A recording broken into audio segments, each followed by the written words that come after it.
தமிழ் சினிமாவின் டாப் நடிகர்கள் ஒவ்வொருவருக்கும் எத்தனை படங்கள் 100 கோடி ரூபாய் வசூல் செய்துள்ளது என்பதை இந்த பதிவில் பார்ப்போம். தமிழ் சினிமாவின் முன்னணி நடிகர்களில் ஒருவராக வலம் வருபவர் நடிகர் ராகவா லாரன்ஸ். இவர் நடிப்பில் வெளியான ஜிகர்தண்டா XX திரைப்படம் சக்கை போடு போட்டது. சமீபத்தில் இவர் நடிப்பில் வெளியாகும் படங்கள் அனைத்தும் நல்ல வரவேற்பை பெற்று வருகிறது. இந்த நிலையில் இவரின் காஞ்சனா 2 மற்றும் காஞ்சனா 3 படங்கள் 100 கோடி ரூபாய் வசூலை பெற்று 100 கோடி கிளப்பில் இணைந்தது.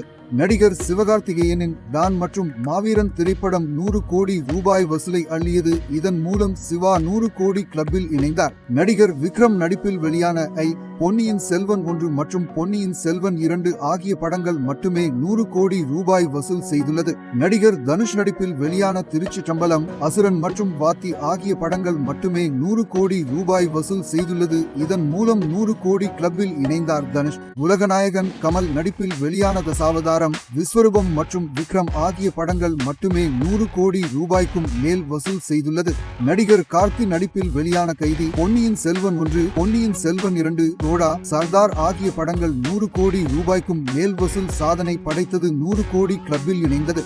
சூர்யா நடிப்பில் வெளியான சிங்கம் 2, சிங்கம் 3, 24, 7ஆம் அறிவு, எதற்கும் துணிந்தவன் ஆகிய படங்கள் 100 கோடி ரூபாய்க்கும் மேல் வசூல் செய்து 100 கோடி கிளப்பில் இணைந்தார். நடிகர் அஜித் நடிப்பில் வெளியான துணிவு, விஸ்வசம், வலிமை, வேதாளம், விவேகம், நேர்கொண்ட பார்வை, ஆரம்பம் ஆகிய படங்கள் 100 கோடி ரூபாய்க்கும் மேல் வசூல் செய்தது.